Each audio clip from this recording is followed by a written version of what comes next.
Attracting talent is hard, but retaining talent can be even harder. We made a video last week about how to attract talent in the current market, but there is no point in attracting new talent if you can't retain the talent you've already got. So here are a few ways that you can retain talent in your team. So the main thing that you need to do to retain talent in your team is speak to your team regularly through one-to-ones or whatever way that you want to keep in touch with your team.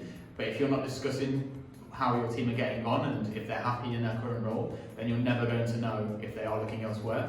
So you need to make sure that you're keeping regular contact with them. One of the things that you need to be discussing with your team is regular pay reviews. If you are letting your team look elsewhere in the market, because it is extremely competitive right now, then you don't want to wait until they come to you with an offer from another company to make a counter offer, because by that point they're already interested and already looking elsewhere.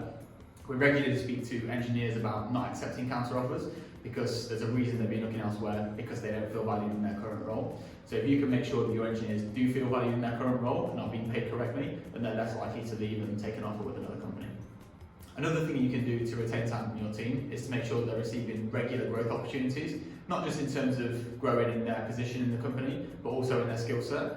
One of the ways you can do this is by getting external trainers in to train your team, teach them new skills, and make sure they're up to date on the most modern technical stack. You also need to make sure that you're fostering a good engineering culture within your team.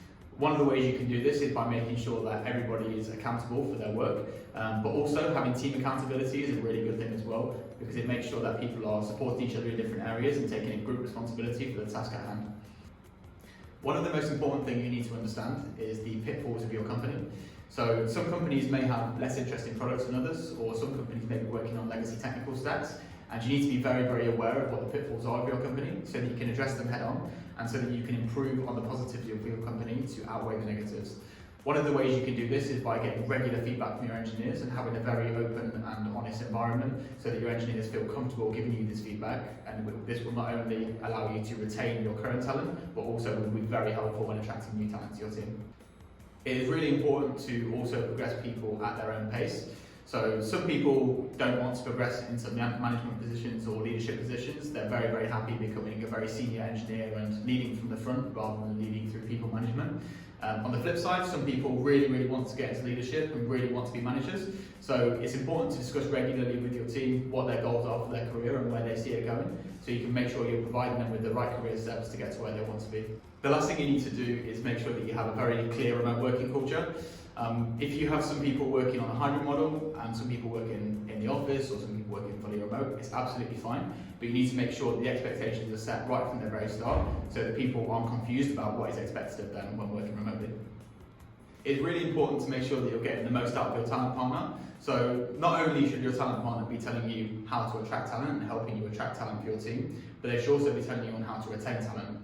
As talent partners, we get a really good overview of the market and a really good overview of the trends that are happening. We speak to engineers every single day. We know what is interesting to them and we know what is put-offs for them.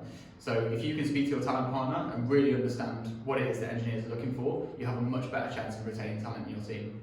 If you are looking for a new partner and you want to make sure that you can not only attract talent but also retain talent for your team, then feel free to reach out and we'll be able to help.